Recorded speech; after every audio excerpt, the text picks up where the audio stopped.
Welcome dear student, welcome to this video. As you know हम लोग जो है वो ह्यूमन रेस्पिरेटरी सिस्टम के बारे में पढ़ रहे हैं।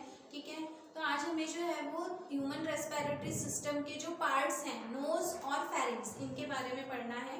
ठीक है, नोज सभी को पता है हमारा एक एक्सटर्नल ऑर्गन है। It is meant for smell and inhalation of oxygen and exhalation of carbon dioxide. ठीक है ना, देखो नोज क्या है, तो नोज जो है ये पेयर ऑफ स्लिट, छोटे छोटे पोर्स होते हैं, स्लिट होता है। ठीक है, जो पेयर में है, जोड़ी में होता है। ठीक है, इसकी जो ओपनिंग, एक्सटर्नल ओपनिंग है, इसे एक्सटर्नल नेयर या फिर नोस्ट्रल भी कहा जाता है। ठीक है, जो भी ये नोस्ट्रल्स हैं, इनकी जो कैविटी है वो दो पार्ट में डिवाइडेड है, जिसके सेंटर में एक बोनी कार्टिलेज प्रेजेंट है which is called as mesethmoid cartilage. ठीक है, जिसकी वजह से ये दोनों नोस्ट्रल्स जो हैं वो सेपरेट होते हैं, दो चैम्बर, नेजल चैम्बर जो है वो सेपरेट होते हैं। ठीक है, और आगे चल के ये तीन पार्ट में डिवाइडेड है। सबसे पहला है वेस्टिब्यूल। ठीक है, वेस्टिब्यूल जो है ये प्रॉक्सिमल पार्ट है नॉस्ट्रल का। प्रॉक्सिमल पार्ट मतलब क्या, सबसे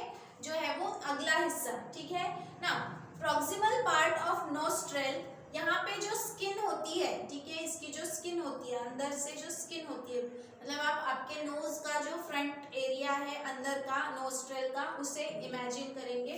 ठीक है, इसकी जो स्किन है वहाँ पे बहुत सारे हेयर्स होते हैं। ठीक है, ये हेयर्स किस लिए होते हैं, ताकि जो भी एयर हम इनहेल कर रहे हैं उसे फिल्टर करने के लिए, उसमें जो भी डस्ट पार्टिकल्स होते हैं वो डस्ट पार्टिकल्स जो हैं वो इन हेयर्स में ट्रैप हो जाते हैं और वो आपके रेस्पिरेटरी ट्रैक में पहुंच नहीं पाते। मतलब जो भी डस्ट पार्टिकल्स हैं या जो भी और भी दूसरे कोई पार्टिकल्स हैं जो एयर में प्रेजेंट है, वो आपके सिर्फ नोज के इस एरिया तक पहुंच पाते हैं, आपके रेस्पिरेटरी ट्रैक में पहुंच नहीं पाते हैं, only because of the hairs present in this region. ठीक है, which helps for filtering it. ठीक है, तो जो भी डस्ट पार्टिकल और सस्पेंडेड पार्टिकल्स होते हैं, इन्हें ये आपके रेस्पिरेटरी ट्रैक में घुसने नहीं देता। देन नंबर 2, जो बीच का पार्ट है, that part is called as respiratory part. ये जो भी पार्ट है, ये पार्ट जो है ये हाईली वेस्कुलर है, मतलब यहाँ पे बहुत सारे ब्लड वेसल्स प्रेजेंट है। ठीक है, और ब्लड वेसल्स प्रेजेंट होने की वजह से जो है ये हिस्सा थोड़ा सा वार्म होता है। वार्म मतलब क्योंकि यहाँ पे ब्लड जो है वो फ्लो हो रहा है इस एरिया के पास से, जिस वजह से ये वार्म होता है, प्लस मॉइस्चर। ठीक है, जो भी आपने एयर इनहेल किया है उसे मॉइस्चर प्रोवाइड करने के लिए, मॉइस्चर इसलिए क्योंकि जो भी डस्ट पार्टिकल होंगे, ये डस्ट पार्टिकल जो भी म्यूकस मेम्ब्रेन है यहाँ पे, उसमें वो ट्रैप होकर रह जाएंगे। ठीक है, और आपके बॉडी के अंदर कोई अनवांटेड फॉरेन ऑर्गेनिज्म या पार्टिकल अंदर नहीं जा पाएगा। इसके लिए यहाँ पे ये जो भी रेस्पिरेटरी पार्ट है, ये हिस्सा वार्म और मॉइस्ट होता है, ताकि आपने जो भी इनहेल की हुई एयर है उसे वो वार्म करे, और वार्म करने के साथ साथ उसे मॉइस्ट करे। वार्म इसलिए क्योंकि जो भी थोड़ी गर्माहट की वजह से कुछ माइक्रो ऑर्गेनिजम्स जो हैं वो वहाँ पे क्या हो सकते हैं, इनएक्टिव हो सकते हैं। ठीक है, देन इसके बाद में सबसे लास्ट जो पार्ट है, this is called as olfactory या फिर सेंसरी चैम्बर। ठीक है, this is the upper part is lined by olfactory epithelium. ये अपर पार्ट है यहाँ पे नोस्ट्रल का, और ये ऑलिफैक्टरी इपिथेलियम से, मतलब इसकी जो लाइनिंग है, कवरिंग है, that is made up of olfactory epithelium.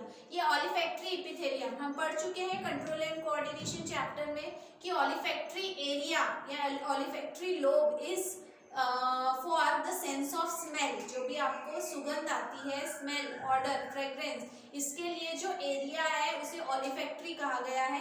ठीक है, तो यहाँ पे जो भी ये एरिया है ये आपको सेंस ऑफ स्मेल प्रोवाइड करता है फॉर डिटेक्शन ऑफ स्मेल। ठीक है, ये हिस्सा जो है इसमें स्मेल, इसे स्मेलिंग बर्ड भी कहा जाता है। आपके जो नोस्ट्रल है इसके सबसे पिछले हिस्से में जो है वो छोटे छोटे बीन शेप के बॉल्स होते हैं। ये बॉल्स जो हैं they are nothing but they are the smelling birds, जिन्हें ऑलिफैक्टरी एरिया या फिर सेंसरी पार्ट भी कहा गया है, चैम्बर कहा गया है, जिसकी मदद से आप जो भी स्मेल कर रहे हो या जो भी आपने स्मेल किया है उसे सेंस कर सकते हो, पहचान सकते हो, because this area is connected with the area of your forebrain called as olfactory lobe, ठीक है, आपके फोर ब्रेन का हिस्सा है olfactory lobe which is specially meant for sense of smelling, ये हम पढ़ चुके हैं, ठीक है। देन इसके बाद में नोज यहाँ पे खत्म होता है। इसके बाद में जो दूसरा है नोज के आगे क्या है, दैट इज फेरिंग्स, ठीक है। फेरिंग्स क्या है, अगर आपको सीधे आसान शब्दों में बोलूं तो हमारे जो माउथ और नोज यहाँ से दो पाइप गुजरते हैं। नोज से जो पाइप जा रहा है उसको हम कॉमन शब्दों में विंड पाइप कहते हैं, और माउथ से जो पाइप जा रहा है that is commonly called as food pipe. यहाँ पे एक ऐसा एरिया होता है जहाँ पे विंड पाइप और आपका फूड पाइप जो है वो क्रॉस होते हैं, जंक्शन है उनका, दैट क्रॉस्ड एरिया और that junction is called as pharynx, ठीक है। उसे क्या कहा जाता है, फेरिंग्स कहा जाता है ना। फेरिंग्स जो है it is divisible into 3 part, उसे 3 हिस्सों में डिवाइड किया जा सकता है, ठीक है ना। यहाँ पे देखो नेजोफेरिंग्स, नेजोफेरिंग्स जो है ये सबसे मतलब नाक के पास का, नोस्ट्रल के पास का एरिया है, that is called as nasopharynx, ठीक है। ये आगे चलकर जब आगे ये पाइप बढ़ेगा तो इसके पिछले हिस्से को क्या कहा जाएगा, that is called as oropharynx, ठीक है ना।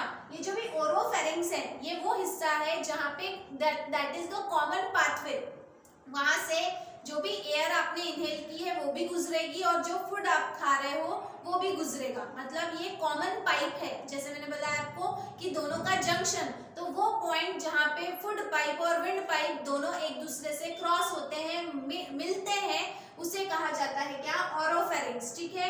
ये ओरोफेरिंग्स को हम कॉमनली कहेंगे that is the common passage for both food and air, यहाँ से फूड भी गुजर रहा है और एयर भी गुजर रही है, ठीक है।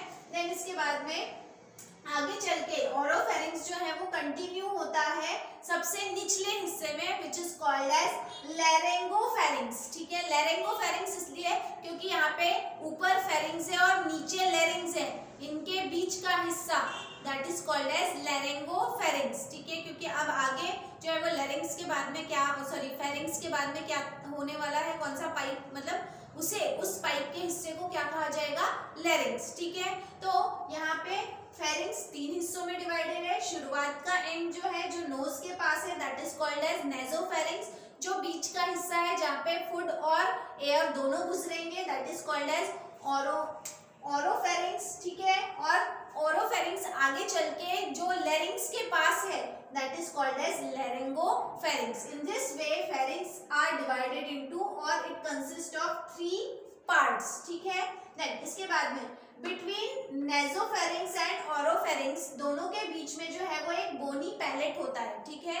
ये एक बोनी पैलेट जो है वो नोज से आने वाले एयर और फूड पाइप से जाने वाले फूड को सेपरेट रखता है, जिसकी वजह से दोनों एक दूसरे में मिक्स होते नहीं है, ठीक है। अगर इन केस ये दोनों मिक्स हो जाते हैं तो क्या होता है कि या तो आपको हिचकी आएगी या फिर आपको जो है वो ठसका लगेगा, ठीक है।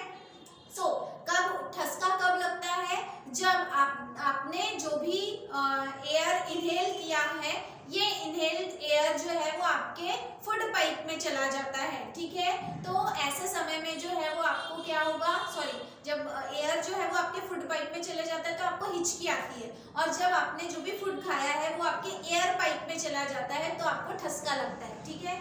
इस तरह से ये दोनों को सेपरेट रखने का काम किसका है, पैलेट बोन का काम है, ठीक है। देन इसके बाद में pharynx has a set of lip. अब जो भी फेरिंग्स है ये जहाँ से खत्म हो रहे हैं वहां पे आपको पेयर ऑफ लिम्फोइड ऑर्गन्स नजर आएंगे and those organs are called as tonsils. आप लोगों ने टॉन्सिल्स के बारे में सुना होगा, जब भी आपको थ्रोट इन्फेक्शन होता है तो ये टॉन्सिल्स जो है वो स्वेल हो जाते हैं। टॉन्सिल्स स्वेल इसलिए हो जाते हैं क्योंकि टॉन्सिल्स में लिम्फोसाइट्स होते हैं जो आपके इम्यून सिस्टम के मेन सेल्स हैं, और ये आपके गले में जो भी वायरल इन्फेक्शन हुआ है, जो भी इन्फेक्शन हुआ है उससे वो फाइट कर रहे होते हैं, उसके चलते टॉन्सिल्स स्वेल हो जाते हैं, जिसकी वजह से आपको निगलने में प्रॉब्लम होती है, ठीक है। सो ये टॉन्सिल्स जो है वो कहाँ पे प्रेजेंट रहते हैं, फेरिंग्स के सबसे आखिरी वाले हिस्से में, ठीक है। So in this way in today's video we have discussed about nose and pharynx. इसके बाद में है लैरिंग्स और भी आगे के जो पार्ट्स हैं ब्रोंचाई वगैरह, वो हम देखने वाले हैं हमारे नेक्स्ट वीडियो में। Till then thank you very much.